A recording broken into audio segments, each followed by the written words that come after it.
Scroll down, it's no. Okay, our next comic coming up to the stage. She actually came in from New York to do this show. And if you believe that, you're crazy. She's from New York. And she runs the monthly show called You're Doing Amazing, Sweetie.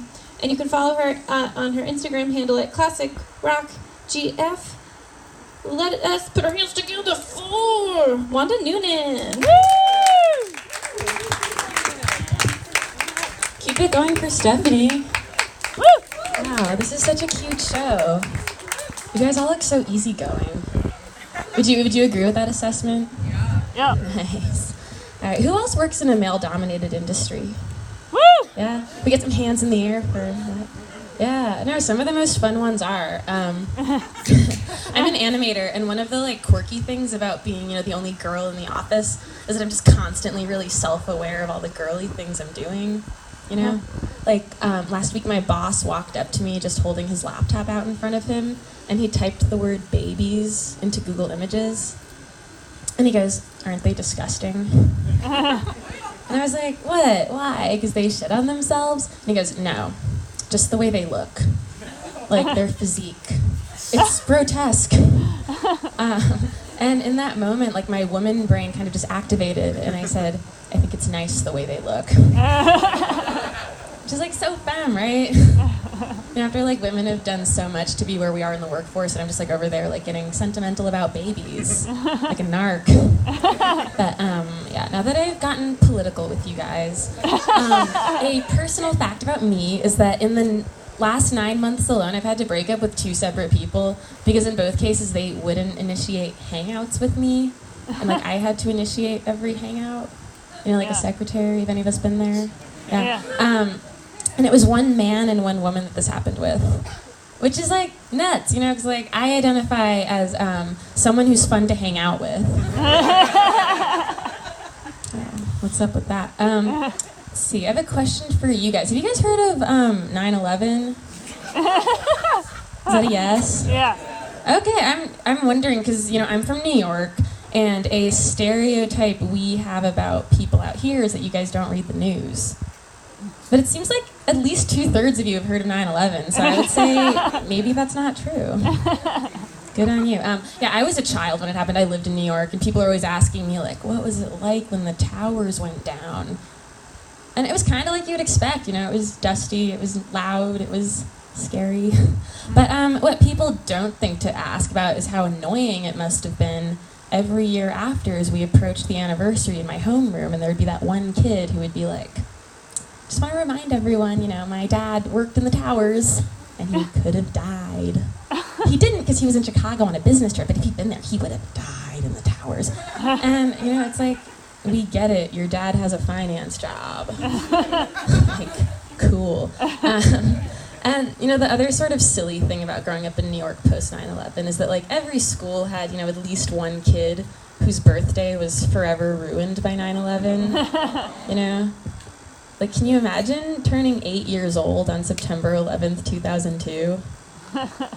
It's supposed to be such a joyous milestone, but it doesn't, feel right to be projectile vomiting funfetti on the 1-year anniversary of 9/11.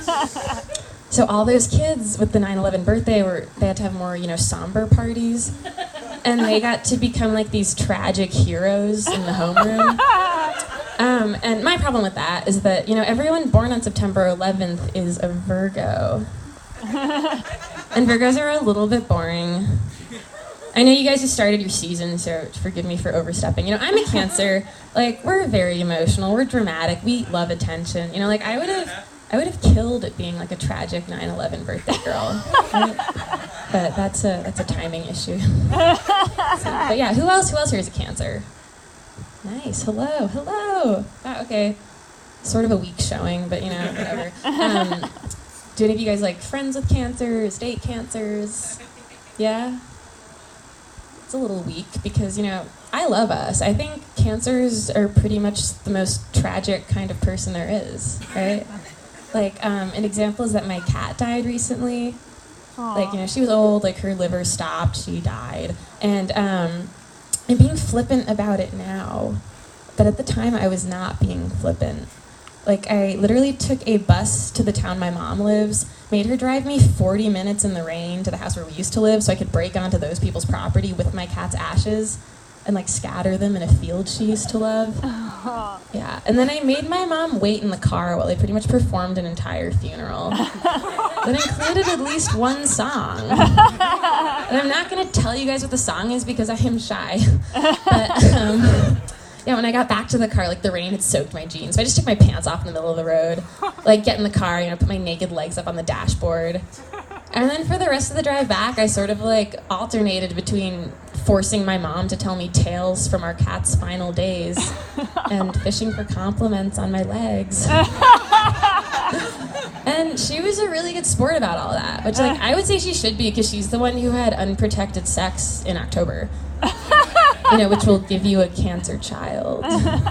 So if any of you are ever thinking of doing that, like I would say by all means, but maybe ask yourself, like, in 25 years, do I want to be chauffeuring a cat funeral? Because that's pretty much the kind of shit we pull. I have another question. Have you guys done 23andMe? Yeah. All right. I've been thinking about it a lot. I think I really want to do it, but less because I'm curious about my heritage and more because I hate my cousin James. And if there's any chance he could go to jail for a crime, like, I want to do my part in making that happen.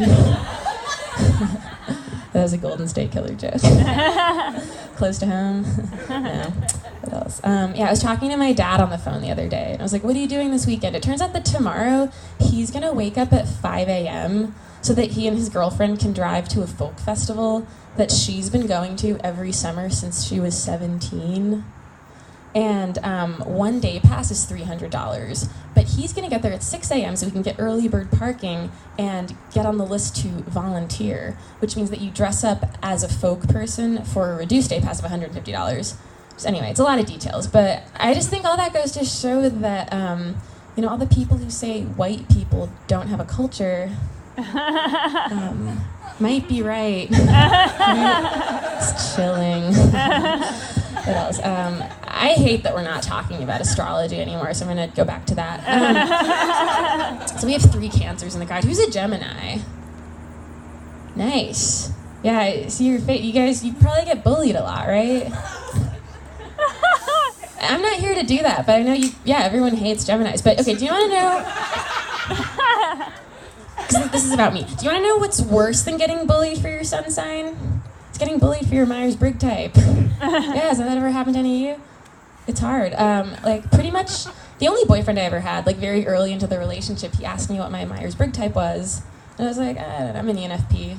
And he goes, that's what I thought. And he really seized on the fact that I got E, which means extrovert. He's an I, which means introvert. But he's not just an introvert. He's one of those people who's I am shy. It's a thing for them. And how this would play out is we'd go to parties together, and from the outside you wouldn't know who was the E and who's the I, because we'd both just be mingling like regular people and having a good time. But then we'd be leaving the party together, and I'd sort of turn to him and be like, fun party, right? And he'd go, for you it was fun. For me it was painful. Oh my god, also I'm sorry, I forgot to mention he's German, that's why I was talking. He was also, in addition to being an INTJ, he was also an anti-vaxxer. Oh. I know. How that sort of came up is I went up to him, we were living in Belgium at the time, and I was like, oh, Frederick, my dad keeps emailing me, telling me to get a flu shot. It's so annoying. I should probably just get a flu shot, so we'll stop. And he goes, I don't think you should get a flu shot. And I was like, what? Why? And it turns out that he really believes that every year the government puts trace amounts of a very powerful virus in every flu shot, so that once we all have it, they, at their discretion, can activate it, make us all very sick, and force us to buy back meds from them. So he never gets flu shots. And at the time, I was like, sounds about right. And I didn't get a flu shot that year. You guys judging me a little bit? Because if you're not, you're part of the problem. And in my defense, the only excuse I can think of is that I forgot to be alarmed that he's an anti-vaxxer because I was too busy being very impressed that he's a conspiracy theorist. Anyway, being straight is exhausting. I'm not, I'm an ally to them. Yeah. Do we have any Gmail heads in the crowd? Anyone use Gmail? Yeah. Woo! I'm on it constantly, and I actually got a really crazy one the other day. Oh, is it my time? Okay, sorry. Yeah, and I got a crazy one from this man I used to be in a stop-motion animation class with, because, I'm quirky. And he was asking if I wanted to donate money to the GoFundMe account for his body horror short film. And after I read that, just the rest of the day, I was like, body horror? Like, isn't having a body already horrifying? Like, why is that a genre? Like, hasn't he ever been 12 and, like, invited to a pool party? Yeah. Getting a few blank stares. So I'm gonna remind you guys what that's like. It's like, basically you're very excited because you get to hang out with the popular girls. But then you remember that, like, none of the popular girls have arm hair, and your arms are covered in hair. So you have to, like, go in the bathroom, look in the garbage, see if your mom's throwing away any disposable razors lately, so you can dry shave both your arms for the party, right? Yeah. We've all been there. You might be blocking it out, but you've done it. And then you get to the party, and you're kind of standing like this, so that, like, no one can see your body while you're, like, waiting for the breath holding contest to start. And then you look down, and there are still hairs on your wrists. So you have to, like, go into this girl's house and find her bathroom and, like, see if her mom's throwing away disposable razors lately, so you can, like, finish the job. So I did not donate to his GoFundMe account. Like, I don't need more body horror. Let's see. Yeah, that was dark. I'm gonna end on a fun story. Just about my mom. We've already established that she's a hero, but to sort of drive that point in, we were on the phone the other day talking about, like, books we're both reading. And I was like, yeah, my friend sent me the PDF of this really cool book called The Ethical Slut. Have you guys read that? Yes. Okay. Yeah, it's cool. And I was like, it's about non-monogamy. It's about how you can love more than one person at a time in a healthy way. It's really interesting. And she goes, I couldn't do that. And I was like, what? And she goes, read a whole book off the computer screen. I'm like, I love that moment, because, I thought she was ethics shaming me, but she was actually being vulnerable about having weak eyes. That's what it's all about. All right, thank you guys so much. Woo!